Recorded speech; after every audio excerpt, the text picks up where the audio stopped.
ஹல்லேலூயா, ஹல்லேலூயா. எத்தனை பேர் இந்த காலவேளை சந்தோஷமாக இருக்கிறீங்க? ஆமேன். தேவனுடைய பிள்ளைகள் எப்பவும் தேவ சமூகத்தில் சந்தோஷமாக இருக்கிறதை தேவன் விரும்புகிறார். ஆமேன். என்று சொன்னால் உலகத்தில் எத்தனையோ பிரச்சனைகள், எத்தனையோ கவலைகள், எத்தனையோ காரியங்கள், எவ்வளோ காரியங்கள் நடந்தாலும் தேவ சமூகத்திற்கு தான பிள்ளைகளுக்கு தேவ சந்தோஷம் இருக்கிறது. ஹல்லேலூயா, ஆமேன். அது மனுஷன் கொடுக்கிறதான சந்தோஷம் அல்ல, அது தேவனால் வருகிற சந்தோஷம். ஹல்லேலூயா, ஆமேன். இல்லையா? தாவீது சொல்றார், உங்கள் ரட்சிப்பு, அந்த ரட்சணிய சந்தோஷத்தை எனக்கு மீண்டும் தாங்க ஆண்டவரே. ஆமேன். அப்படின்னா நம்ம ரட்சிப்பு தான் நமக்கு பெரிய சந்தோஷம். ஹல்லேலூயா. இன்று அநேக ஜனங்கள் அநேகமான காரியங்கள் நினைச்சு துக்கப்படுறாங்க, அநேகமான காரியங்கள் கவலையோடு இருக்கிறாங்க. எதிர்காலத்தை குறித்து கவலை, இல்லையா? குடும்ப வாழ்க்கை குறித்து கவலை, தன் தொழிலை குறித்து கவலை, தன்னோட வாழ்க்கை குறித்து கவலை. இன்று நாங்கள் பார்க்கிறோம், மனுஷன் ஒவ்வொரு நாளும் ஏதோ ஒரு கவலையில் மனுஷன் வாழ்ந்து கொண்டிருக்கிறான். ஆனால் தேவனுடையதான பிள்ளைகளுக்கு மட்டுமே தேவ சமூகத்தில் இல்லாட்டி அவங்களுடைய எதிர்காலத்தை இல்லாட்டி அவங்களுடைய வாழ்க்கை எல்லா காரியத்திலையும் எதிர்பார்ப்பு, அவங்களுக்கு நம்பிக்கை இருக்கிறது, சந்தோஷம் இருக்கிறது தேவனுடைய சமூகத்தில் மட்டும்தான். ஹல்லேலூயா, ஆமேன். கர்த்தருக்கு நம்ம கரங்களை தட்டுவோமா? நாங்கள் இன்றைய நாள் கூட இந்த வார்த்தை நீங்கள் கேட்கும் போது கூட உங்களுடைய அவதானங்களை எங்கள் பக்கமாக நீங்கள் திருப்பும்படியாக நான் கேட்டுக்கொள்கின்றேன். உங்களுடைய பிள்ளைகளோடு நீங்கள் இருக்கலாம், ஆனால் உங்களுடைய பிள்ளைகளும் கூட இதனுடைய வார்த்தை கேட்கும்படியாக அவங்களை உற்சாகப்படுத்துங்கள். ஆமேன். ஏன்னா பிள்ளைகளுக்கும் ஆண்டவர் பேசக்கூடியவராக இருக்கிறார். ஹல்லேலூயா, ஆமேன். எனக்கு அன்பான தேவ பிள்ளைகளே, கர்த்தர் என்னுடைய மனதில் வைத்ததான காரியத்தை நான் உங்களோடு பகிர்ந்து கொள்ள விரும்புகிறேன். எனக்கு அன்பான தேவ பிள்ளைகளே, நம்முடைய ஆண்டவர் எப்படிப்பட்ட ஆண்டவர், நம்முடைய தேவன் எப்படிப்பட்ட தேவன். இப்போ நீங்கள் வந்து தேவனை நீங்கள் பாடுனீங்க, நமஸ்கரித்தீங்க, துதித்தீங்க, அவருடைய நாமத்தை உயர்த்தினீங்க. நீங்கள் எப்படிப்பட்டதான தேவனை நமஸ்கரித்தீர்கள், எப்படிப்பட்டதான தேவனை ஆராதனை செய்தீர்கள். ஆமேன். பாருங்கள், வேதத்தில் நாங்கள் பார்க்கிறோம், தேவனுக்கு அநேகமான பேர்கள், அநேகமான காரியங்கள், அநேகமான விதத்தில் சொல்லப்பட்டிருக்குது, இல்லையா? வேதம் சொல்ல, அவர் சேரக்கூடாத ஒளியில் வாசம் பண்ணக்கூடியவர். ஆமேன். அவர் துதிகள் மத்தியில் வாசம் பண்ணக்கூடியவரார். எந்த இடத்துல துதி இருக்கிறோ அந்த இடத்துல அவர் வாசம் பண்ணுகிற தேவன் என்று சொல்லப்படுகிறது. அவர் சேரக்கூடாத ஒளியில் வாசம் பண்ணக்கூடிய, அப்படின்னா அவர் ஒளிக்குரியவர். அப்படின்னா அவருக்குள்ளாக இருள் இல்லை. ஹல்லேலூயா. அப்படின்னா நல்ல விலையை கொள்ளுங்க. அப்படின்னா அவருடைய ஒவ்வொரு நாமங்களை குறித்து சொல்லப்படுகிறது. அப்படின்னா நாம் விளங்கி கொள்ள வேண்டும், இன்று சபை தேவனுடைய பிள்ளைகள் விளங்கி கொள்ள வேண்டும். நாங்கள் நமஸ்கரிக்கிறதான, நாங்கள் தேடுகிறதான, நாங்கள் பாடுகிறதான அந்த தேவன் எப்படிப்பட்ட தேவன் என்று நாங்கள் அறிந்து கொள்வது மிக மிக முக்கியம். ஹல்லேலூயா, ஆமேன். எத்தனை பேர் தேவனுடைய வார்த்தை கேட்க ஆசையாக இருக்கிறீங்க? ஹல்லேலூயா. ஆசை உள்ளவர்களுக்கு ஆண்டவர் பேசக்கூடியவராக இருக்கிறார். ஆமேன். ரைட், நாங்கள் எடுத்துக்கொள்வோம் தேவனுடைய வார்த்தைக்கு. ஆதியாகமம் 1வது அதிகாரம் முதல் 2 வசனங்களை வாசிங்க. ஆதியாகமம் 1ஆம் அதிகாரம் முதல் 2 வசனங்கள். ஆதியிலே தேவன் வானத்தையும் பூமியையும் சிருஷ்டித்தார். பூமியானது ஒழுங்கின்மையும் வெறுமையுமாயிருந்தது. ஆழத்தின் மேல் இருள் இருந்தது. தேவ ஆவியானவர் ஜலத்தின் மேல் அசைவாடிக் கொண்டிருந்தார். ஹல்லேலூயா, ஆமேன். நமக்கு மிகவும் தெரிந்ததான ஒரு வார்த்தை. எனக்கு அன்பான பிள்ளைகளே, இந்த இடத்துல நம்ம பார்க்கிறோம், தேவன் ஆதியிலே வானத்தையும் பூமியும் படைத்து, என்னது பூமியானது எப்படியாக இருந்ததாமா? ஒழுங்கின்மையாக இருந்தது. ஆமேன். ஒழுங்கின்மையாக இருந்தது. அதே போல சொல்லப்பட்டிருக்கு, அது வெறுமையாக இருந்தது. ஆழத்தின் மேல் இருள் இருந்தது. ஜலத்தின் மேல் தேவ ஆவியானவர் அசைவாடி கொண்டிருந்தார். ஹல்லேலூயா. எனக்கு அன்பான பிள்ளைகளே, நாங்கள் பார்க்கிறோம், தேவன் வானத்தையும் பூமியும் படைத்தான். நாங்கள் பார்க்கிறோம், படைத்து பின்பதாக அந்த பூமி என்னது? வெறுமையாக இருந்தது. அப்படின்னு சொன்னால் அது இருள் நிறைந்ததாக காணப்பட்டது. ஆமேன். தேவ ஆவியா அதில் அசைவாடி கொண்டிருந்தார். எனக்கு அன்பான தேவ பிள்ளைகளே, அப்படின்னு சொன்னால் இப்போ நம்முடைய ஆண்டவர் அவர் எப்படிப்பட்ட ஆண்டவர்? அவர் சேரக்கூடாத ஒளியில் வாசம் பண்ணக்கூடிய ஆண்டவர். ஹல்லேலூயா, ஆமென். வேதம் சொல்லுகிறது, இருளையும் படைத்தது யாரு? ஆண்டவர் தான். இல்லையா? நம்ம படைப்பிலே பார்க்கலாம், பகலையும் ஆண்டவர் தான் உண்டாக்குனாரு, இரவையும் ஆண்டவர் தான் உண்டாக்குனார்.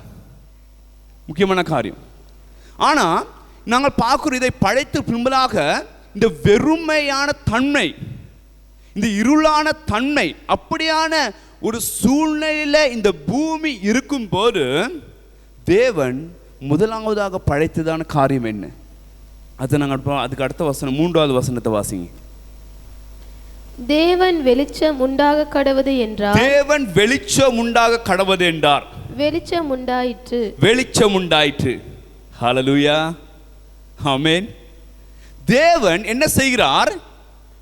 தேவன், பூமி வெறுமையா இருந்தது, இருள் இருந்தது, ஒரு வெறுமையான ஒரு இடமா இருந்தது.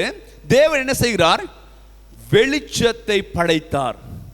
ஹல்லேலூயா, ஆமென்.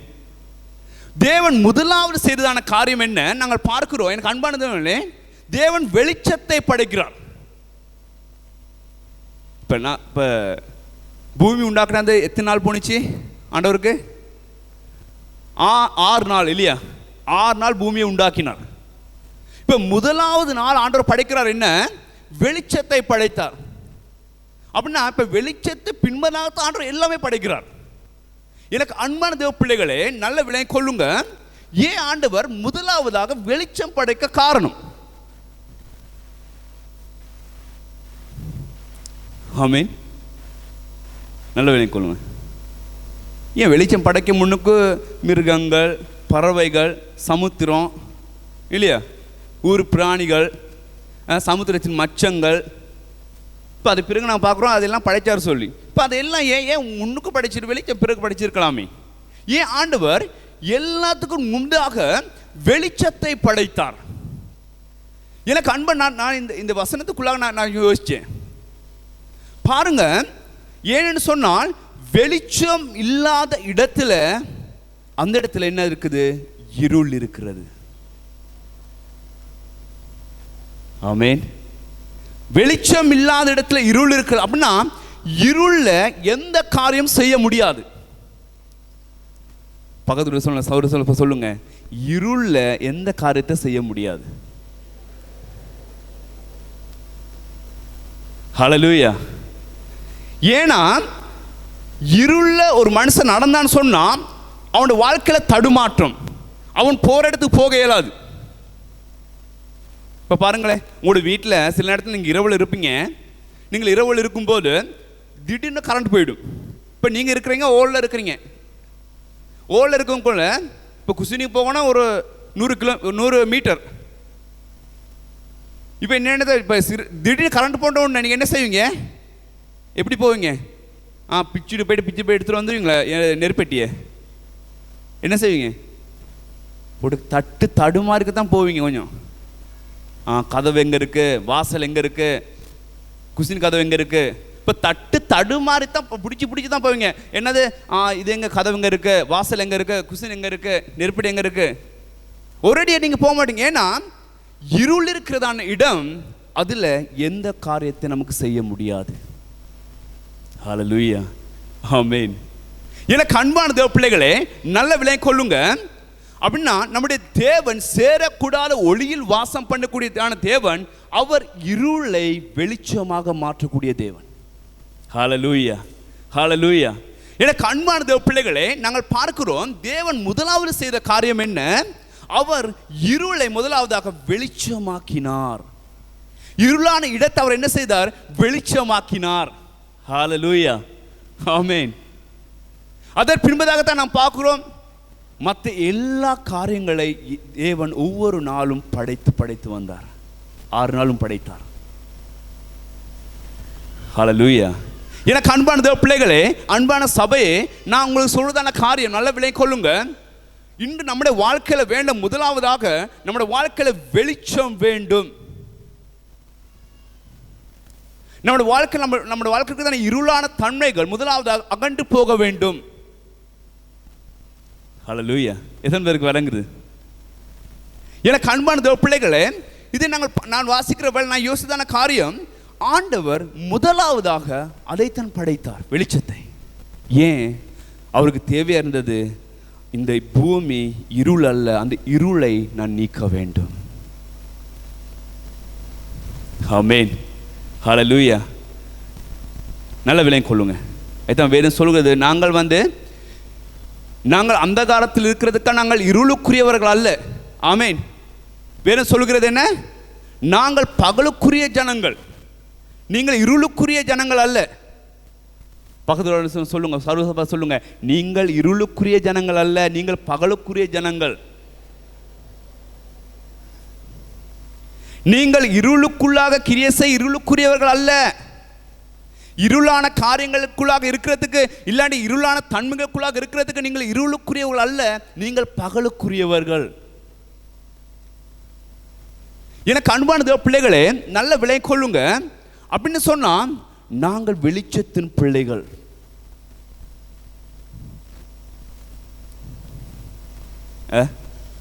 ஆமென். இப்போ சில வேளை நீங்கள் யோசிக்கலாம், ஆமாம் பாஸ்டர், வெளிச்சத்தின் பிள்ளைகள் தான், ஆனால் என்னது வெளிச்சம் தான் இல்லை வாழ்க்கையில். இப்போ சில பேர் சொல்லுவாங்க, இப்போ வெளிச்சத்தின் பிள்ளைகள் தான் பாஸ்டர். ஏன்? இப்போ அது பேசக்குள்ள விளங்குது, அவனோட வாழ்க்கையில் எல்லாமே இருளாகி போயிருக்குது. இப்போ சில பேர் சொல்லுவாங்க, ஏன் நல்லா இருக்கீங்களா? வேலை இல்லை, வாழ்க்கை அப்படியே போகுது, ஏதோ வாழ்கிறேன், பிறந்துட்டு தானே, அதனால் வாழ வேண்டியதாக இருக்குது தானே, அதான் வாழ்ந்துட்டு இருக்கிறேன். இப்போ அதிலே விளங்குது அவனோட வாழ்க்கையில் ஏதோ இருளான தன்மையில் அவன் போய் கொண்டிருக்கிறான். ஆமேன். இருளுக்குரியவர்கள் அவர்கள் இருளான காரியங்களை பேசுவார்கள். ஆமேன். அந்தகாரத்தின் காரியங்களை பேசுவார்கள். ஆனால் வெளிச்சத்துக்குரியவர்களோ அவர்கள் வெளிச்சத்தின் பிள்ளைகளாக வெளிச்சத்தின் காரியங்களை பேசுவார்கள். எனக்கு அன்பான தேவ பிள்ளைகளே, நல்ல விலை கொள்ளுங்க. நாங்கள் வெளிச்சத்தின் பிள்ளைகளாக இருக்கிறபடியினால், எனக்கு நம்முடைய ஆண்டவர், நம்முடைய கர்த்தர், நம்முடைய இயேசு கிறிஸ்து அவர் எப்படிப்பட்டவர்? அவர் வெளிச்சத்துக்குரியவர். அவருக்குள்ளாக இருள் இல்லை, அவர் ஒளியா இருக்கிறான்னு வேதம் சொல்கிறது. நிறைய வசனங்களுக்கு நான் உங்களுக்கு காட்டித்தர எனக்கு நேரம் இல்லாதனால நான் போகிறேன். எனக்கு அன்பான தேவ பிள்ளைகளே, நல்ல விலை கொள்ளுங்க. அப்படின்னா வேதம் நமக்கு என்ன சொல்கிறது பாருங்க. யோவான் 1 அதிகாரம் 4-5 வாசிங்க. அவருக்குள் ஜீவன் இருந்தது, அவருக்குள் ஜீவன் இருந்தது, அந்த ஜீவன் மனுஷனுக்கு ஒளியா இருந்தது, அந்த ஜீவன் மனுஷனுக்கு ஒளியா இருந்தது, அந்த ஒளி இருளிலே பிரகாசிக்கிறது, அந்த ஒளி இருளிலே பிரகாசித்தது, இருளானது அதை பற்றி கொள்ளவில்லை, இருளானது அதை பற்றி கொள்ளவில்லை. கொஞ்சம் எனக்கு கவனிங்க. ஆமென். எத்தனை பேர் கவனிக்கிறீங்க? கவனிக்கிற ஒரு சத்தம் வரும், ஆமென் சொல்லுங்க. ஆமென். பாருங்க, நல்ல விலை கொள்ளுங்க. இந்த இடத்துல சொல்லப்பட்டிருக்கு, அவருக்குள் ஜீவன் இருந்தது, அந்த ஜீவன் மனுஷனுக்கு ஒளியா இருந்தது, அந்த ஒளி இருளில் பிரகாசித்தது, இருளான் அதை பற்றி கொள்ளவில்லை. யாருக்குள்ளாக ஜீவன் இருந்தது? நம்முடைய கர்த்தராகிய இயேசு கிறிஸ்துக்குள்ளாக ஜீவன் இருந்தது. அந்த ஜீவன் என்னதுன்னா, அது மனிதர்களுக்கு ஒளியா இருந்தது. ஹல்லேலூயா. எனக்கு அன்பான தேவ பிள்ளைகளே, நல்ல விலை கொள்ளுங்க. அப்படின்னு சொன்ன அந்த ஒளி இருளில் பிரகாசித்தது, இருளானது அதை பற்றி கொள்ளவில்லை. நல்ல விலை கொள்ளுங்க. கிறிஸ்துவுக்குள்ளாங்க ஜீவன் இருந்தது, அந்த ஜீவன் மனுஷனுக்கு ஒளியாக மாறினது. ஹல்லேலூயா. இப்ப அந்த இருள் அந்த ஒளியை பற்றி கொள்ள முடியவில்லை. இப்ப நாங்கள் ஒளி தான் இருளை பற்றி கொள்ள வேண்டும். இருள் ஒளியை பற்றி கொள்ள முடியாது. ஹல்லேலூயா. இப்போ நிறைய பேரோட வாழ்க்கை எப்படி நல்ல கொள்ளுங்க. இருள் என்ன வேண்டிருக்குது? அவங்களோட ஒளியை பற்றி கொண்டிருக்குது. சில பேரோட வாழ்க்கை எப்படின்னா, இருள் அவனோட ஒளியை பற்றி கொண்டிருக்குது. ஆனால் வேதம் அப்படி இல்லை, ஒளி தான் இருளை பற்றி கொள்ளும். ஒரு நாள் இருள் ஒளியை பற்றி கொள்ள முடியாது. ஏன்னா கிறிஸ்துக்குள்ள ஜீவனுக்கு, அந்த ஜீவன் மனிதனுக்கு ஒளியை தந்தது. ஹல்லேலூயா. எனக்கு அன்பான தேவ பிள்ளைகளே, நல்ல விலை கொள்ளுங்க. அப்படின்னா அவருக்குள்ள ஜீவன் இருந்ததால், ஜீவன் மனிதனுக்கு ஒளி. அப்படின்னா நீங்கள் இயேசு கிறிஸ்து எப்போ ஏற்றுக்கொண்டீங்களோ அப்பவே அந்த ஒளி உங்களுக்குள்ளாக வந்திருக்குது. பக்கத்தில் திரும்பி சொல்லுங்க, உங்களுக்குள்ள அந்த ஒளி இருக்குதா? கொஞ்சம் தட்டி சொல்லுங்க, இருக்கிற தூக்க மயக்கம் எல்லாம் போகிறதுக்கு. உங்களுக்குள்ளாக அந்த ஒளி இருக்குதா? ஹல்லேலூயா. உங்களுக்குள்ளாக அந்த ஒளி இருக்குதா? உங்களுக்குள்ள இருக்கதான் அந்த ஒளியின் கிரியைகள் இருக்கிறதா? எனக்கு அன்பான தேவ பிள்ளைகளே, நல்ல விலை கொள்ளுங்க. பாருங்க, இந்த இந்த இந்த லேம்பை, இது எவ்வளோ அழகா இருக்குது இல்லையா? இப்போ நம்மளோட எல்லா கண்களும் இதைத்தான் நோக்கி இருக்குது.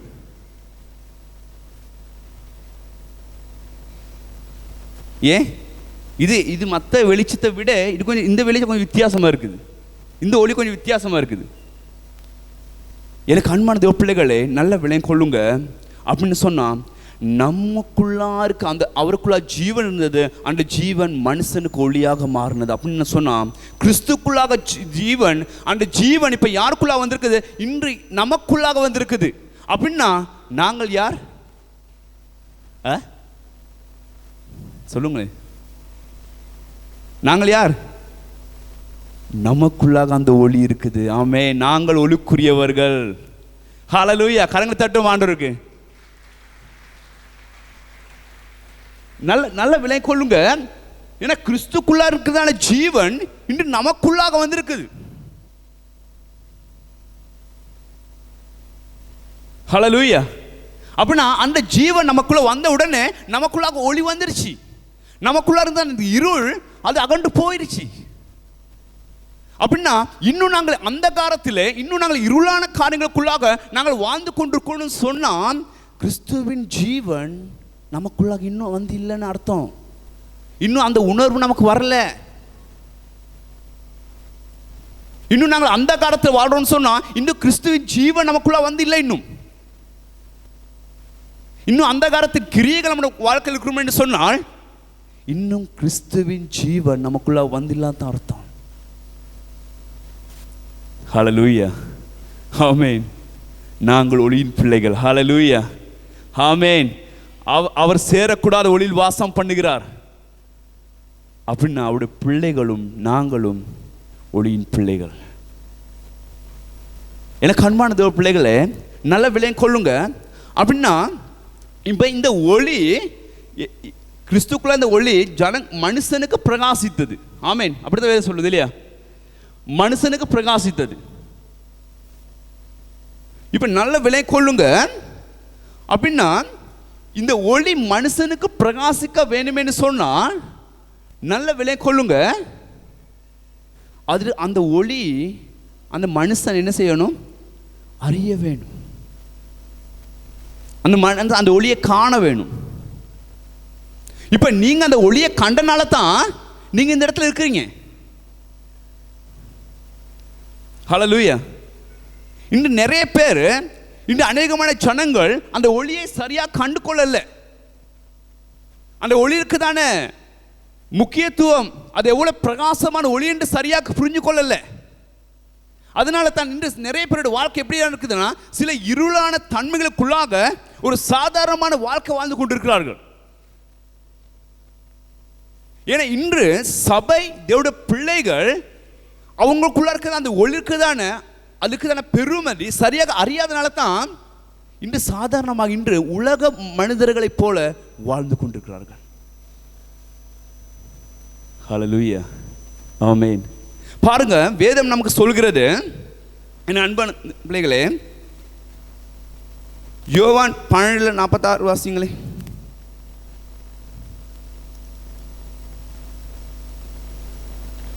என்னிடத்தில் விசுவாசமாய் இருக்கிறவன் எவனோ இருளில் இராதபடிக்கு நான் உலகத்தில் ஒளியாக வந்தேன். அப்படின்னா இயேசு கிறிஸ்துவில் விசுவாசம் இருக்கிறவன் அவன் இருளில் நடவாமல் அவனுக்குள்ளாக என்னது? ஒளி ஆண்டவர் கொடுத்திருக்கிறார். ஆமென். இயேசு கிறிஸ்துவில் விசுவாசமா இருக்கிறவன், அவன் இருளில் நடக்கிறான், அவனுக்குள்ளாக என்ன இருக்குது? ஒளி இருக்கிறது. அப்படின்னா நமக்குள்ளாக ஒளி இருக்கிறது எந்தவித சந்தேகம் இல்லை. யாருக்காவது சந்தேகமா? இல்லை பாஸ்டர், எனக்கு ஒரு ஒளி இல்லை பாஸ்டர் அப்படி சொல்கிறவங்க யாரோ இருக்கீங்க சபையில்? அப்படின்னா நீங்கள் இயேசு கிறிஸ்து சரியாக விசுவாசிக்கல. நீங்கள் இயேசு கிறிஸ்துவை விசுவாசிக்கின்றவங்க சொன்னால் உங்களுக்குள்ளாக அந்த ஒளி என்ன செய்ய வேணும்? பிரகாசித்து கொண்டிருக்கிறது, பிரகாசிக்கிறது. ஹல்லேலூயா. அப்படின்னா நீங்கள் சாதாரணமான ஜனங்கள் அல்ல, உங்களுக்குள்ளாக ஏதோ ஒரு காரியம் இருக்கிறது. ஆமென். ஹல்லேலூயா. உங்களுக்குள்ளாக அந்த ஒளி இருக்கிறது. உங்களுக்குள்ளா இருக்கிறது அந்த ஒளி என்ன செய்ய வேண்டும்?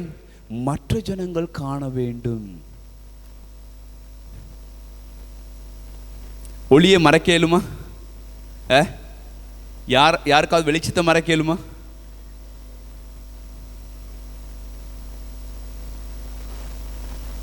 நல்ல வேலையும் கொள்ளுங்க. பாருங்க, சில நேரத்தில் சில இடங்களில் சம்பம் இருளாக இருக்கும், ஆனால் ஒரு சின்ன டோர்ச் ஒளி இருக்கும். அது எவ்வளோ தூரமாக இருந்தாலும் அந்த ஒளி விளங்கும். ஏன்னா வெளிச்சத்தை இல்லாட்டி ஒளியை லேசாக மறைக்க இயலாது. ஆமென். நல்ல விலையும் கொள்ளுங்க. உங்களுக்குள்ளா இருக்கிறதான ஒளியை யாருக்கும் மறைக்கிறதுக்கு இடம் கொடுக்க வேண்டாம். ஆமென். ஏன்? அது மறைக்க முடியாது யாருக்கும், அது பிரகாசிக்கப்படும். ஹல்லேலூயா. ஆமென். எனக்கு அன்பான தேவ பிள்ளைகளே, பாருங்க, வேதம் நமக்கு என்ன சொல்கிறது அப்படின்னா, நம்ம யாரு? வேதம் சொல்கிறது. மத்தேயு 5ஆம் அதிகாரம் 14வது வசனத்தை வாசிங்க. மத்தேயு 5ஆம் அதிகாரம் 14வது வசனம். நீங்கள் உலகத்துக்கு வெளிச்சமா இருக்கிறீர்கள். நீங்கள் உலகத்துக்கு வெளிச்சமா இருக்கிறீர்கள். மலையின் மேல் இருக்கிற பட்டணம் மறைந்திருக்க மாட்டாது. மலை மேல் உள்ளதான பட்டணம் மறைந்திருக்க மாட்டாது. ஆமென். மலை மேல் உள்ள பட்டணம் மறைந்திருக்குமா? எனக்கு அன்பான தேவ பிள்ளைகளை நல்ல விலையை கொள்ளுங்க. அப்படின்னா நீங்கள் உலகத்துக்கு வெளிச்சம் உள்ளவர்கள். ஹல்லேலூயா. சத்தம் ஒரு அளவு சொல்லுவோமா? எனக்கு அன்பான தேவ பிள்ளைகளே, அப்படின்னா மலை மேல் உள்ளதான பட்டணம் அது என்னது? அது மறைந்திருக்காது. எத்தனை பேர் மலைகள் உள்ள பட்டணங்களை பார்த்துருக்கீங்க? பாருங்க, எத்தனை பேர் பார்த்துருக்கீங்க? பாருங்க, சில நேரத்தில் இந்த நுவரெலியா, இந்த கண்டி பக்கம், நூரெலியா பக்கம் அப்படி நம்ம போகிறோம் சொன்னால் அங்கே பாருங்களேன், சில நேரத்தில் இல்லையா, எவ்வளோ தூரம் இருந்தாலும் ஒரு சின்ன வீடு ஒன்று தான், ஆனாலும் அது எவ்வளோ தூரம் அந்த வீடு நமக்கு விளங்கும், அந்த ஊர் விளங்கும். ஏன்னா அது மலை, அது எல்லாத்துக்கும் மேலே இருக்குது, அது எல்லா கண்களுக்கும், அது சுற்றி இருக்கிற எல்லாத்துக்கும் அது விளங்கும். ஏன்? அது மலை மேலே இருக்குது, அது யாருக்கும் மறைக்கலாது. அப்படின்னா நீங்க உலகத்துக்கு வெளிச்சம் அப்படின்னு சொன்னா நீங்கள் மலை மேல் உள்ளதான பட்டணம். சொல்லுங்க, பக்கத்தில் சொல்லுங்க, நீங்க மலை மேல் உள்ளதான பட்டணம். லேஸ் இல்லை. ஹல்லேலூயா. நீங்க மலை மேல் உள்ளதான பட்டணம் இல்லை பாஸ்டர், நான் மலை மேல் உள்ள பட்டணம் இல்லை, நான் சாதாரண பட்டணம். நான் மலை மேல் உள்ள பட்டணம் அல்ல பாஸ்டர், இந்த பமுனாவில் இருக்க சாதாரண பட்டணம் பாஸ்டர் நான். இல்லையா? இல்லை, நீ மலை மேல் உள்ளதான பட்டணம். ஹல்லேலூயா. மலை மேல் உள்ளதான பட்டணம் அது ஒரு நாளும் அது யாருக்கும் மறைக்க இயலாது. ஹல்லேலூயா. எனக்கு அன்பான தேவ பிள்ளைகளே, அப்படின்னா நீ உலகத்துக்கு வெளிச்சம் சொன்னா, நீ மலை மேல் உள்ளதான பட்டணம்னு சொன்னா, அப்படின்னா உன்னுடையதான வேலை என்ன? உன்னுடைய வேலை என்ன? நீ மற்ற ஜனங்களுக்கு பிரகாசிக்கிற ஒளி. நீ உன் வாழ்க்கையை பார்த்து மற்ற ஜனங்களுக்கு என்னது பிரகாசமாய் மாற வேண்டும். ஹல்லேலூயா. நீ மலை மேல் உள்ள பட்டணம் என்று சொன்னால் ஜனங்கள் உன்னை பார்க்க வேண்டும். ஓ, இந்த பட்டணம் எவ்வளவு அழகா இருக்குது. இந்த பட்டணம் மகிமை உள்ள பட்டணம். இதில் ஒளி இருக்குது, இதில் இருள் இல்லை, இதில் வெளிச்சம் இருக்குது. ஜனங்கள் உங்களை பார்த்து, ஜனங்கள் நம்மளை பார்த்து சொல்ல வேண்டும், ஓ இது மகிமை உள்ள பட்டணம், இது மலை மேல் உள்ள பட்டணம், இந்த பட்டணம் எங்களுக்கு விளங்குது, இந்த ஒளி எங்களுக்கு விளங்குது. அன்பான தேவ பிள்ளைகளே, நல்ல விளையம் கொள்ளுங்க. சில வேளை நாங்கள் நினைக்கிறோம், இல்லை பாஸ்டர் நான் சாதாரண ஒரு மனிதன் பாஸ்டர், எனக்குள்ளாக இருள் இருக்கிறது பாஸ்டர். நல்ல விளையம் கொள்ளுங்க. நான் மறுபடியும் சொல்கிறேன், நாங்கள் அந்தகாரத்து கிரியை செய்ய நாங்கள் அந்தகாரத்துக்குரியவர்கள் அல்ல. ஹல்லேலூயா. நாங்கள் அந்தகாரத்தில் கிரியை செய்ய, நாங்கள் அந்தகாரத்தின் படி சிந்திக்க நாங்கள் அந்தகாரத்துக்குரியவர்கள் அல்ல, நாங்கள் வெளிச்சத்தின் பிள்ளைகள். நீங்கள் உலகத்துக்கு வெளிச்சமா இருக்கிறீர்கள். ஆமேன். அப்படின்னா உங்களூடாக மற்ற ஜனங்கள் வெளிச்சம் காண வேண்டும். ஹல்லேலூயா. எனக்கு அன்பான தேவ பிள்ளைகளே, இப்போ நம்முடைய தலைப்பு தான் என்னது? இயேசு கிறிஸ்துவின் சீசர்கள் ஆகும். ஹல்லேலூயா. இயேசு கிறிஸ்துவின் சீசர்கள் ஆகும். அப்படின்னா இப்போ இயேசு கிறிஸ்து நம்முடைய பாஸ், நம்முடைய தகப்பன். ஆமென். அவரே நம்முடைய எஜமான், அவர் நம்முடைய தேவன். அப்படின்னா அவருக்குள்ள ஒளி இருக்கிறது. இப்போ அந்த ஒளி மனுஷனுக்குள்ளாக என்ன வேணும் சொல்வது? அவருக்குள்ள ஜீவன் இருக்குது. அந்த ஜீவன் மனிதனுக்கு என்ன இருக்குது? ஒளி. அப்படின்னா இப்போ அந்த ஒளியை ஜனங்கள் காண வேண்டும் என்று சொன்னால் அந்த ஒளியை யார் கொண்டு போக இருக்கு?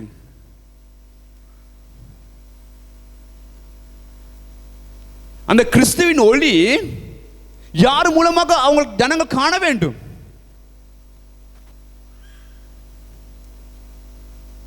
ஆமென். சொல்லுங்க. என்னூடாக தட்டி சொல்லுங்க, நெஞ்சி தட்டி சொல்லுங்க. என்னூடாக தான் ஜனங்கள் காண வேண்டும். ஹல்லேலூயா. ஆமென். பாருங்க, வேதம் சொல்கிறது, யோவான் இருந்தான், யோவான் ஸ்நானகன். அவர் என்ன செய்தார்? யோவான் 1 அதிகாரம் 6-8 வசனத்தை வாசிங்க. 6-8 வரை காட்டி. தேவனால் அனுப்பப்பட்ட ஒரு மனுஷன் இருந்தான். அவன் பேர் யோவான். அவர் தன்னால் எல்லோரும் விசுவாசிக்கும்படி அந்த ஒளியை குறித்து சாட்சி கொடுக்க சாட்சியாக வந்தான். அவன் அந்த ஒளி அல்ல, அந்த ஒளியை குறித்து சாட்சி கொடுக்க வந்தவனாயிருந்தான். ஹல்லேலூயா. ஆமென். எனக்கு அன்பான பிள்ளைகளே, பாருங்க, இதில் வேதம் சொல்கிறது, தேவனால் அனுப்பப்பட்ட ஒரு மனுஷன் இருந்தான். அவன் பேர் யோவான். தேவனால் அனுப்பப்பட்ட மனுஷன். அவன் எப்படிப்பட்டவன் இருந்தான்? அவன் தன்னால் எல்லாரும் விசுவாசிக்கும்படி அந்த ஒளியை குறித்து சாட்சி கொடுக்க சாட்சியாக வந்தான். ஹல்லேலூயா. இப்போ கிறிஸ்துக்குள்ள ஜீவன் இருக்குது. அது அந்த ஜீவன் மனிதனுக்கு எப்படியா இருக்குது? ஒளியாக மாற வேண்டும். ஒளியாக மாற வேண்டும் என்று சொன்னால் நாங்கள் மனிதர்களுக்கு அந்த ஒளியை கொண்டு போகணும். ஹல்லேலூயா. நாங்கள் ஒளியாக மாறணும். ஏன்னா நமக்குள்ளாக இருந்து தான் கிறிஸ்துவின் ஒளியை ஜனங்கள் காண போறார்கள். பாருங்க, இந்த இடத்துல சொல்லப்பட்டிருக்கு, யோவான் என்ன செய்கிறான்? அந்த ஒளியை குறித்து சாட்சி கொடுக்க வந்தான். எனக்கு அன்பான சபையே, இன்று நமக்குள்ளாக ஜனங்கள் என்ன காண்றார்கள்? என்ன காண்றார்கள்?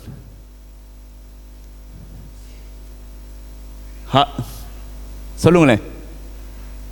இன்று நமக்குள்ளாக ஜனங்கள் என்ன காண்றார்கள்? ஒளியை காண்றார்களா இல்லாட்டி இருளையா? எனக்கு தெரியும், இந்த மடகல் பிரதேசத்தில் புதுசாக ஒரு சகோதரி வந்தாங்க. ஒரு குடும்பம் வந்தது. ஒரு சகோதரி, அவங்களுக்கு இடுப்பு வருத்தம் மட்டும் இல்லை, எல்லா வருத்தங்களும் அவங்களுக்கு இருக்குது. அவர்கள் என்னது பௌத்த மதத்தை சேர்ந்தவங்க, அவன் வாழ்க்கை அவன் சொன்னான் என்னது, சின்ன வயசுல இருந்த இல்லாட்டி அவங்களோட வாழ்க்கையில் அநேகமான பிரச்சனைகளுக்குள்ளாக வந்தவங்க. இப்போ அவங்க வந்து அந்த பிரச்சனை ஒரு தீர்வு கொண்டு வரத்துக்கு அவங்க ஒவ்வொரு இடங்களுக்கு போனாங்க. தெரிந்தான தேவாலயம், அந்த கட்டாண்டி இந்த கட்டாண்டி, அதுகள் இதுகள், இப்போ எல்லா செய்வினைகள் எல்லா காரியங்களும் அவங்க செஞ்சு பார்த்தாங்க. லட்சக்கணக்கில் அதுக்காக செலவு செஞ்சாங்க. இப்போ அவங்க என்னது, அவங்களோட 2 பிள்ளைங்க இருக்காங்க. மகன் அவர் வெளிநாட்டில் இருக்கிறாரு, இன்னொரு அவன் மகள் அவன் கேம்பஸில் படிக்கிறாங்க பேராதனையில். இப்போ போன கிழமை அதுக்கு முந்தைய கிழமை தான் எங்களோட அங்கே இருக்கிறதான ஆராதனைக்கு அவங்க ஒரு சகோதர நூலாக வந்தது. உண்மையில் அவங்க வந்த பிறகுதாக அவங்களுக்கு ஜெபிக்கிற வேளையில் ஒரு பெரிதான ஒரு காரியத்தை, ஒரு இருள் அவங்களை விட்டு நீங்கி போனதை அவங்க உணர்ந்தாங்க. ஏன்னா மற்ற இடங்களை பார்க்கலும் இந்த இடம் கொஞ்சம் வித்தியாசமாக இருக்குது அவங்க உணர்ந்தாங்க. அவன் சொன்னதான காரியம் தான், நான் எத்தனையோ இடங்களுக்கு நான் போனேன், எத்தனையோ காசு நான் செலவு செஞ்சேன், எத்தனையோ காரியங்களை செலவு செஞ்சேன், ஆனால் என்னோட வாழ்க்கையில் ஒன்றுமே பெரிதான விடுதலை நான் கிடைக்கல. ஆனால் இந்த இடத்துக்கு வருகிற வேலையில் மட்டும்தான் எனக்கே விளங்குது ஒரு வித்தியாசம் ஒன்று இருக்குது, ஒரு மாற்றம் ஒன்று இருக்குது. நீங்கள் பேசுகிற வார்த்தைகளில் ஒரு மாற்றம் இருக்குது மற்ற வார்த்தைகளை விட. நல்ல விலை கொள்ளுங்க. அவங்க சொன்னதான காரியம்தான் எத்தனையோ அந்த செய்வினை பார்க்குறவங்க, சூனியம் செய்கிறவங்க, அந்த கட்டன் தெரிந்தானே. இப்போ அவங்க வந்து அவங்க வீட்டுக்கு வரக்குள்ள அவங்க வீட்டில் வந்து ஒவ்வொரு காரியங்களும் செஞ்சு பார்த்துருக்காங்க. அவங்க சொல்லியிருக்கிறாங்க, இந்த வீட்டில் பெரிய ஒரு செய்வினை கட்டுகள் இருக்குது, இந்த வீட்டில் இந்த காணில் இருக்குது, இதெல்லாம் போகணும்னு சொன்னால் நீங்கள் இப்படியான காரியங்களை செய்யணும். அப்படின்னா என்ன, இன்னின்ன சாமானை வாங்கிட்டு வரணும், இன்னின்ன காரியங்களை செய்யணும், இப்படியான காசு செலவு செய்யணும். அதெல்லாம் செஞ்சு பார்த்து அவங்களோட வாழ்க்கையில் என்னது, அவங்களோட வாழ்க்கை கம்பெனி இருளாகவே போனது. அவங்களோட வாழ்க்கை வெளிச்சமே இல்லை. அவங்க சொன்னாங்க, வீட்டுக்கு போகிறது கூட எனக்கு விருப்பம் இல்லை, எல்லா பக்கமும் என்னது இருளாக இருக்குது. ஆனால் அவர்கள் அந்த ஆராதனைக்கு வந்து கலந்து கொண்டு பின்பதாக அவங்க சொன்னதான காரியம், நான் இப்போ தான் உணர்றேன் ஒரு பெரிதான வெளிச்சத்தை நான் கண்டேன்னு சொல்லி. ஹல்லேலூயா. எனக்கு அன்பானவர்களே, நல்ல விலை கொள்ளுங்க. இன்று உலக மனுஷனோட வாழ்க்கை இன்று அப்படிப்பட்டதான ஒரு சூழ்நிலை தான் காணப்படுகிறது. ஏன்னா இருள் மனிதனுடைய வாழ்க்கையில் நிறைந்திருக்குது. எல்லா பக்கம் மனிதர்கள் நெருக்கப்பட்டிருக்கிறார்கள். இருள் அவங்களை சூழ்ந்து கொண்டிருக்கிறது. அவனுடைய வாழ்க்கையில் எல்லா பக்கமே இருள் காணப்படுகிறது. நல்ல விலை கொள்ளுங்க. அப்படின்னா அந்த ஜீவன், கிறிஸ்துக்குள்ளா இருக்கிற அந்த ஜீவன் அவங்களுக்குள்ளாக ஒளியாக மாற வேண்டும் என்று சொன்னால், உங்களுக்குள்ள நமக்குள்ளா இருக்கிற அந்த ஜீவன் அவங்களுக்குள்ளாக பிரகாசிக்கப்பட வேண்டும். ஹல்லேலூயா. இயேசு கிறிஸ்துவுக்கு தான் அந்த ஜீவன் அவங்களுக்குள்ளாக பிரகாசிக்கப்பட வேண்டும் என்று சொன்னால், அந்த ஜீவன் இன்று சபைக்கும் இன்று நமக்குள்ளாக வச்சிருக்கிறார். நம்ம தான் ஜீவனை மற்றவர்களுக்கு முன்பதாக அந்த ஒளி பிரகாசிக்க பண்ண வேண்டும். ஹல்லேலூயா. எத்தனை பேருக்கு வழங்குறது? நல்ல விலை கொள்ளுங்க. அப்படின்னா உங்களுக்குள்ளாகத்தான் அந்த ஒளி இருக்குது. நீங்க தான் மற்றவர்களுக்கு அந்த அவங்களுடைய இருளான தன்மையில் அகற்ற உங்களால் மட்டும்தான் முடியும். ஏன் அந்த ஜீவனை பெற்றுக்கொண்டவர்கள் யார்? நாங்கள். ஹல்லேலூயா. கரங்க தட்டுவோமா? ஹல்லேலூயா. ஆமென். எனக்கு அன்பான பிள்ளைகளை நல்ல விலை கொள்ளுங்க. அந்த ஜீவன் நாங்கள் பெற்றிருக்கிறோம். பாருங்க, இன்று நிறைய பேர் கர்த்தருக்காக ஏதாவது சேர்த்து அநேகமான சாக்கு போக்கு சொல்வார்கள். பாஸ்டர் அந்த பிரச்சனை இருக்கு, பாஸ்டர் இந்த பிரச்சனை இருக்கு, பாஸ்டர் எங்க அங்க போகலாது, பாஸ்டர் இங்க போகலாது, பாஸ்டர். இப்ப நிறைய காரியங்கள் ஜனங்க சொல்லுவாங்க.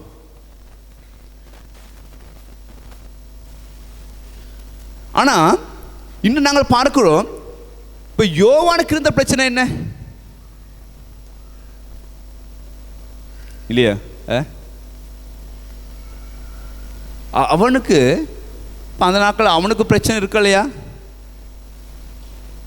அவனுக்கு பசி இருக்கலையா? அவனுக்கு தேவை இருக்கலையா? எல்லாம் இருந்தது. ஆனால் அவன் என்னது, அவன் அறிந்து கொண்டான், நான் யாரை குறித்து நான் சாட்சியை கூற வேண்டும்.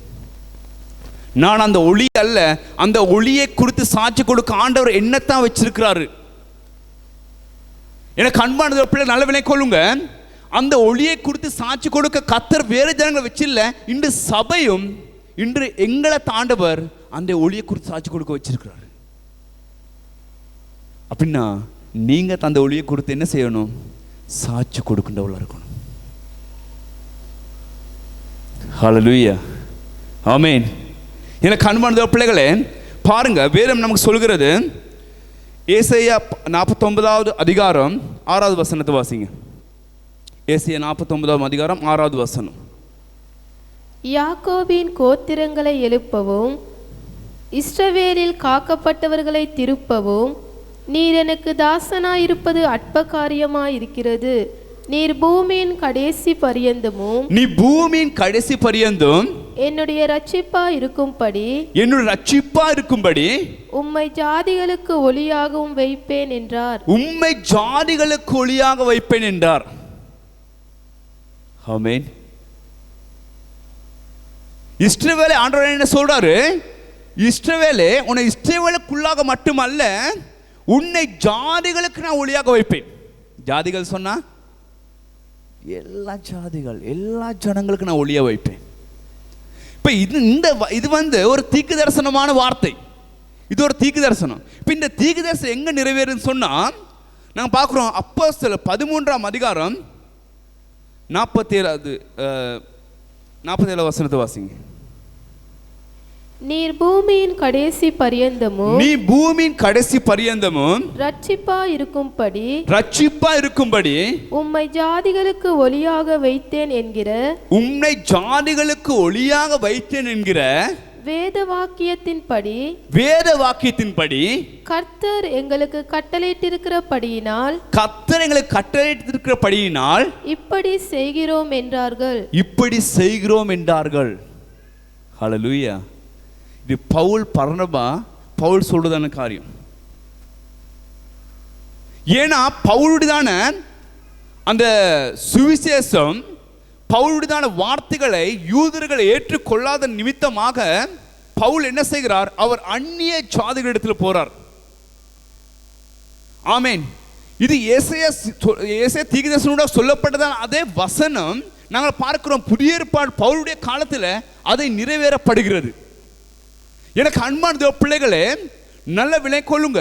இப்ப ஏசாயா சொல்லப்பட்டத, பழைய ஏற்பாடு சொல்லப்பட்டதான அதே காரியத்தை அந்த தீர்க்கதரிசனம் புதிய ஏற்பாடு காலத்தில் நாங்கள் பார்க்கிறோம். பவுலுடையதான வாழ்க்கையில் அதை நிறைவேறுகிறத நாங்கள் பார்க்கிறோம்.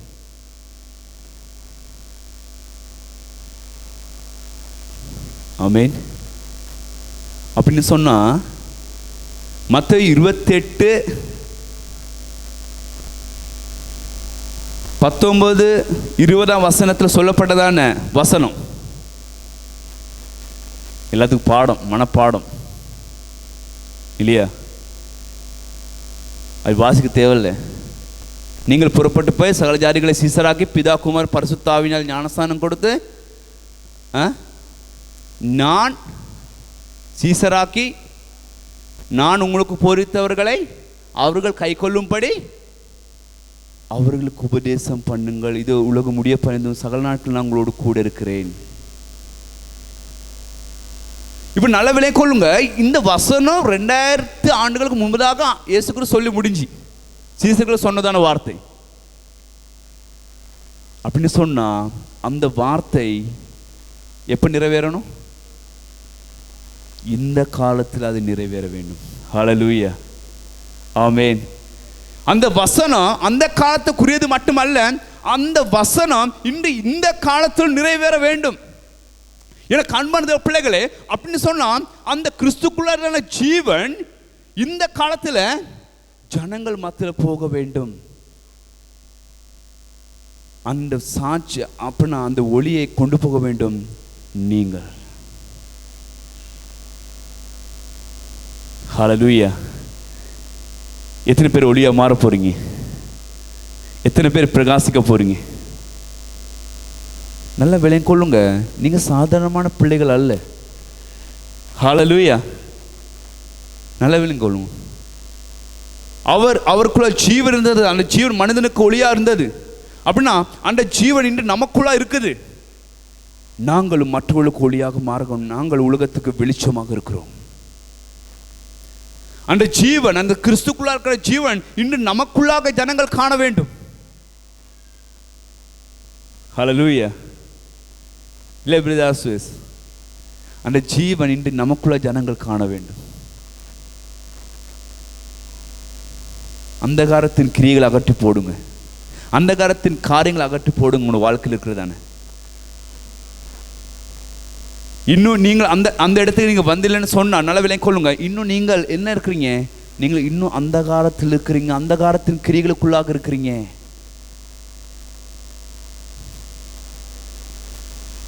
ஹல்லேலூயா. பாருங்க, வேதம் சொல்கிறது. ஏசாயா 60ஆம் அதிகாரம் முதல் 3 வசனத்தை வாசிங்க. ஏசாயா 60ஆம் அதிகாரம் முதல் 3 வசனங்கள். எழும்பி பிரகாசி, எழும்பி பிரகாசி, உன் ஒளி வந்தது, உன் ஒளி வந்தது. கர்த்தருடைய மகிமை, கர்த்தருடைய மகிமை உன்மேல் உதித்தது, உன்மேல் உதித்தது.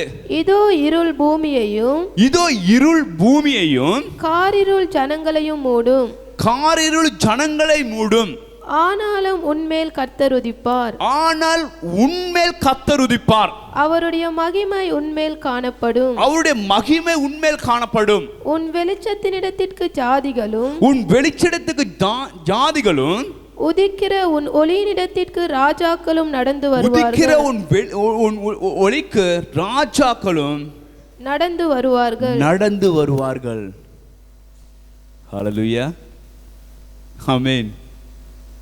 பூமி அப்படியே இருளாக சூழ்ந்திருக்கலாம், ஆனா உன்மேல் கர்த்தர் உதிப்பார். சொல்லுங்க, மற்றவங்க எல்லாம் இருளில் இருக்கக்குள்ள நீங்க வெளிச்சத்தில் இருப்பீங்க. பக்கத்தோட சொல்லுங்க, தட்டி சொல்லுங்க. உலகம் இருளில் இருக்கலாம், மற்றவங்க எல்லாம் அந்த காலத்தில் இருக்கலாம், ஆனா உனக்குள்ளாக வெளிச்சம் இருக்குது.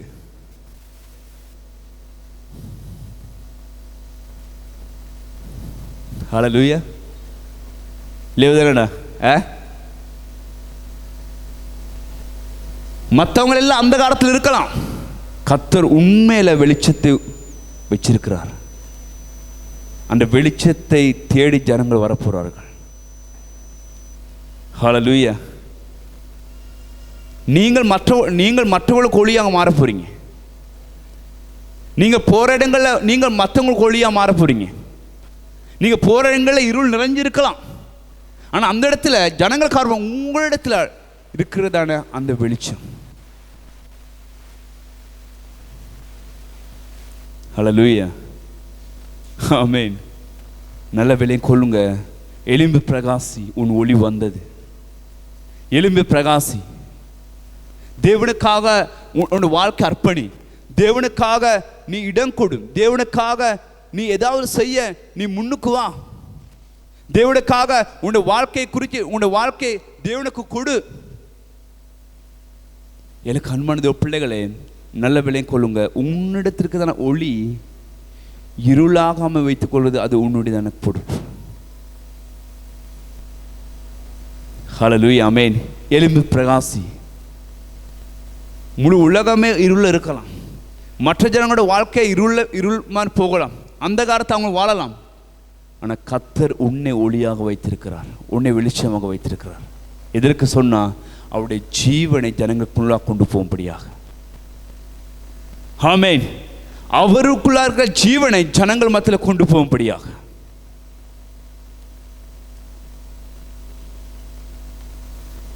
எபேசியர் 5:8 வசனத்தை வாசிங்க. எபேசியர் 5:8 வசனம். முற்காலத்தில் நீங்கள் அந்தகாரமாயிருந்தீர்கள், இப்பொழுதோ கர்த்தருக்குள் வெளிச்சமாயிருக்கிறீர்கள். வெளிச்சத்தின் பிள்ளைகளாய் நடந்து கொள்ளுங்கள். வெளிச்சத்தின் பிள்ளைகளாய் நடந்து கொள்ளுங்கள். ஹalleluya, ஆமென்.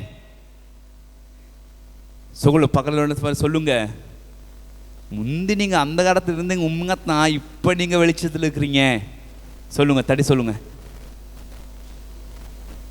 இப்ப இன்னும் நீங்க அந்த காலத்தில் இல்லை, இப்ப நீங்க வெளிச்சத்தின் பிள்ளைகள். வெளிச்சத்தின் பிள்ளைகள் நடந்து கொள்ளுங்கள். மறுபடி தட்டி சொல்லுங்க, வெளிச்சத்தின் பிள்ளைகள் நடக்கிறீங்களா?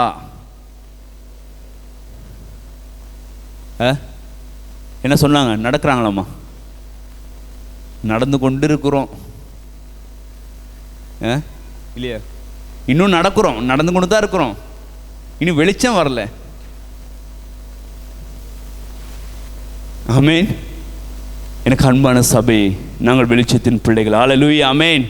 நாங்கள் மற்றவர்களுக்கு வெளிச்சத்தை கொடுக்கிற பிள்ளைகள், மற்றவர்களுக்கு நாங்கள் ஒளியை கொடுக்கிற பிள்ளைகள், மற்றவர்களுக்கு கிறிஸ்துவின் ஜீவனை கொடுக்கிற பிள்ளைகள்.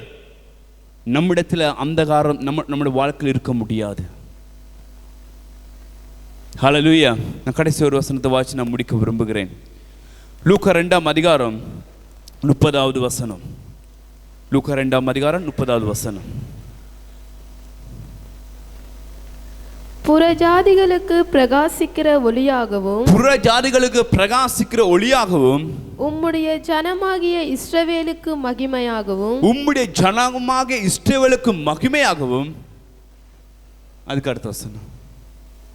தேவரீர் சகல ஜனங்களுக்கும், தேவனீர் சகல ஜனங்களுக்கும் முன்பாக ஆயத்தம் பண்ணின உம்முடைய இரட்சணியத்தை என் கண்கள் கண்டது என்றார். என் கண்கள் கண்டது என்றார். ஹல்லேலூயா. அந்த இரட்சணியத்தை, யார் அந்த இரட்சணியம்?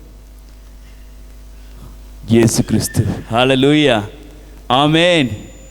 அவரே புறஜாதிகளுக்கு ஒளியாக இருக்கிறவர். அந்த இரட்சணியம் இன்று நாங்கள் கண்டிருக்கிறோம். ஆமென். நாங்கள் கண்டிருக்கிறோம், நாங்கள் அனுபவித்திருக்கிறோம், நாங்கள் அந்த ஒளியை கண்டிருக்கிறோம். அந்த ஒளித்துக்குள்ளாக நாங்கள் வாழ்ந்து கொண்டிருக்கிறோம். அந்த இரட்சணியத்தை கண்டதான நாங்கள் அது மற்றவர்களும் காணும்படியாக, அது மற்றவர்கள் உணரும்படியாக, மற்றவர்களை அந்த ஒளியிடத்துக்கு கொண்டு வருகிறதான பொறுப்பு இன்று நம்முடைய கையில் இருக்கிறது. ஹல்லேலூயா. நாங்கள் இயேசு கிறிஸ்துவின் சீசர்களாக நாங்கள் மாற வேண்டிய காலகட்டத்தில் நம்ம இருக்கிறோம். நாங்கள் அந்த ஒளியை குறித்து சாட்சி கொடுக்கின்றவர்களாக இருக்கிறோம். எத்தனை பேர் ஆயத்தமா இருக்கிறீங்க அந்த ஒளியை கொடுத்து சாட்சி கொடுக்க? ஹல்லேலூயா. எனக்கு அன்பான பிள்ளைகளை, நான் சொல்ற காரியம், இந்த நாட்களில் நான் சொல்றேன், நீங்க உங்களுக்காக வாழுங்க, பிரச்சனை இல்லை. உங்களோட குடும்பத்துக்காக, உங்களுடைய தொழிலுக்காக, உங்களுடைய எதிர்காலத்துக்காக, பிள்ளைகளுக்காக எல்லாம் நீங்கள் செய்யுங்க. ஆனால் நல்ல விலை கொள்ளுங்க. இது கடைசி காலத்தில் நாங்கள் இருக்கிறோம். இந்த காலகட்டத்தில் அந்த ஒளியை குறித்து சாட்சி கொடுக்க நீங்களும் நானும் மட்டும்தான் இருக்கிறோம், வேறு யாருமே இல்லை. நீங்களும் நான் மட்டும்தான், வேறு யாருமே இல்லை. அந்த ஒளியை கூட சாட்சி, அந்த ஒளி அது எப்படிப்பட்ட ஒளி என்று அது அறிஞ்சிருக்கிறது நாங்கள் மட்டும்தான். ஹல்லேலூயா, ஆமென். அந்த ஜீவன் இன்று நமக்குள்ளா இருக்குது. அந்த ஜீவன் அது மற்றவர்களுக்கு ஒளியாக மாறணும். அதுக்காக கர்த்தர் உங்களை சபையில் வச்சிருக்கிறார். அதுக்காகத்தான் உங்களுக்கு ஆண்டவர் ரட்சிப்பு கொடுத்தார். அதுக்காகத்தான் இந்த ஆராதனைகள், அதுக்காகத்தான் இந்த ஜெபங்கள், அதுக்காகத்தான் இந்த எல்லாமே, அதுக்காகத்தான், வேறொன்றும் இல்லை. அந்த ஒளி நமக்குள்ளா இருக்குது. அந்த ஒளி மற்றவர்களுக்கும் பிரகாசிக்கப்பட வேண்டும். ஹல்லேலூயா, ஆமென். எனக்கு சத்தம் ஒரு கலங்கை தட்டும் தேவனுக்கு. நம்மீது காலத்தை